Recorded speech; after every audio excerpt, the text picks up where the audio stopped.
नमस्कार, मैं हूं राजेश निषाद। आप देखना शुरू कर चुके हैं निषाद ज्योति न्यूज़ की ताज़ा खबर। आज हम आपको लेकर के चलेंगे निषाद राज पार्क श्रृंगेरपुर, जो कि इलाहाबाद प्रयागराज में पड़ता है।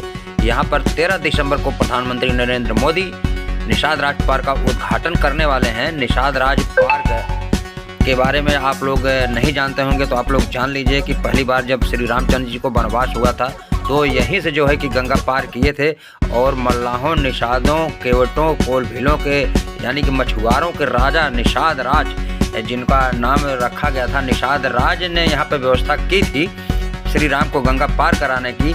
एक केवट ने यहाँ से नाव के द्वारा जो है कि श्री राम जी को गंगा पार कराया था। तो यहाँ पर 13 दिसंबर का जो है कि इस पार्क का उद्घाटन जो है कि किया जाएगा, और प्रधानमंत्री स्वयं इस पार्क का उद्घाटन करेंगे। यहाँ 32 बीघे जमीन पर 165 करोड़ की लागत से पार्क तैयार किया गया है। 51 फीट ऊंची श्री राम और निषाद राज की प्रतिमा लगाई गई है। प्रधानमंत्री मोदी 13 दिसंबर को इस पार्क का उद्घाटन करेंगे। राजनीतिक मायने में 2017 विधानसभा चुनाव से पहले श्रृंगेरपुर धाम के जरिए भाजपा संदेश देना चाहती है कि यूपी में सभी जातियां समान हैं। यूपी में कुल ओबीसी आबादी 52% है।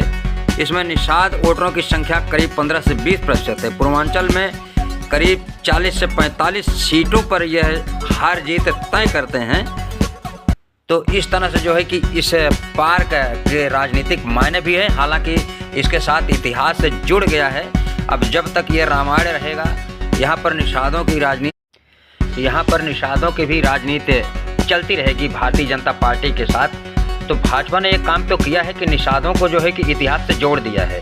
अब जब तक रामचंद्र जी का अस्तित्व बरकरार रहेगा, निषादों का अस्तित्व बरकरार रहेगा। हालांकि एक आरक्षण देने की बात थी, निषादों को कहा गया था भारतीय जनता पार्टी की तरफ से कि हम अनुसूचित जाति में शामिल कर देंगे निषाद समुदाय के लोगों को, 17 जातियों को, लेकिन वो अभी तक पूरा नहीं हुआ। लेकिन निषाद अब जो है इतिहास से जुड़ गए हैं, जहां इनका इतिहास तो था पहले से, लेकिन वो दबा हुआ था। तो उसको उजागर करने में भारतीय जनता पार्टी ने पूरा अपना योगदान दिया है। तो उसके हालांकि राजनीतिक मायने भी हैं, और जब कोई भी दल हो या कोई भी इंसान हो तो बिना फायदे का किसी का जो है वो भला नहीं करता है। ये एक मानव का नेचर है। तो यहाँ पर जो है कि श्रृंगी ऋषि के नाम पर ये श्रृंगेरपुर का नाम पड़ा है। श्रृंगी ऋषि के बारे में बहुत कम लोग जानते हैं। श्रृंगी ऋषि ने ही पुत्रेष्ठ यज्ञ कराया था, जिनके द्वारा राम, भरत, शत्रुघ्न, लक्ष्मण जो है कि पैदा हुए थे। और उसी स्वरूप राजा रोमपात्र की बेटी, जो कि शांता का नाम रखा था दशरथ जी ने, उनको जो है कि उस समय जो है कि श्रृंगी ऋषि को दान के रूप में जो है कि विवाह करके दिया था।